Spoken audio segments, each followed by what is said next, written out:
भाई को फोन किया था, भाभी ने उठाया था। सोचा कॉल बैक करेंगे लेकिन नहीं की। मैंने सुबह तुम्हारे भाई से बात की है, फिक्र मत करो। मतलब उन्होंने तुम्हें फोन किया? नहीं, मैंने किया था। बस उससे पूछा कोई मसला तो नहीं, तो कहने लगा नहीं, सब ठीक है।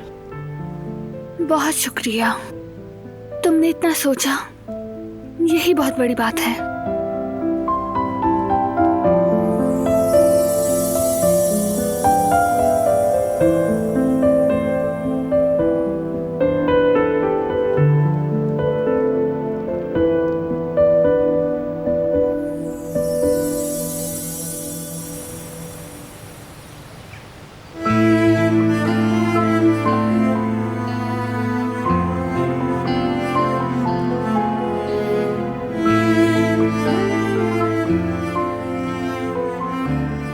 ये लीजिए सबिया साहिबा, जो ज्वेलरी आपने मांगी थी।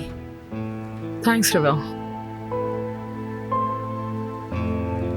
आपको कैसे पता चला कि बारान काराबी नीलामी में आ रहा है? हसन काराबी ने फोन करके बताया था। मैं तो समझी थी नहीं आएगा, वो सूख का जो वक्त है, लेकिन जवाहिर ने शायद उसे मना लिया है। तुम तैयार हो ना?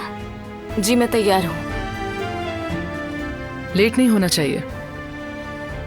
जल्दी पहुंचूंगी तो ही माहौल को समझना मेरे लिए आसान हो जाएगा। अच्छा मुझे बताएं कि हम वहाँ जा क्यों रहे हैं सबिया साहिबा? मुझे दिलान और बारान को जवाहिर से बचाना है।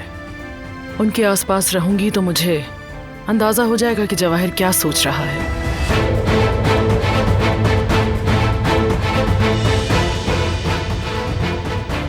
चलो चलें। जी ठीक है।